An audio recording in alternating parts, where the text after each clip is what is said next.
রে তোদের কি খবর? তোর দুজনকে দেখা যাচ্ছে না, আমি একা একা ঘুরতেছি।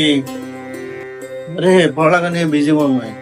ভাই কিরে, আমি আসছি, তোরা কথা বলতেছিস না, আমার কথা কোনো দাম নাই? পড়বি আর কি, আর সময় আছে তো পড়বি আর কি।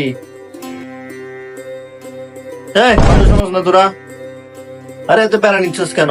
এটা কোনো ব্যাপার? পরীক্ষা এগুলা সমস্যা নেই, আমার থেকে একটা উপায় আছে, শুনবি তোরা? সমস্যা কি? আমরা পড়তেছি না, কিসের উপায় আবার? মাথা শুদ্ধ খারাপ করে দেবে, তখন থেকে হাসি বেজাল করতেছে। তোরা এত প্যারা নিচ্ছিস কেন? হ্যাঁ, আরে সমস্যা না, আমি তোদেরকে যে উপায় বলবো তোদের ভালো লাগবে, তোদের মাইন্ড ফ্রেশ হয়ে যাবে। বলুন তো দেখি। চল, তোরা যখন এত পড়া নিয়ে ডিপ্রেশন আসোস, আই তোদেরকে নিয়ে সিআরবি ঘুরে আসি। বেরোন বেরোন বেরোন।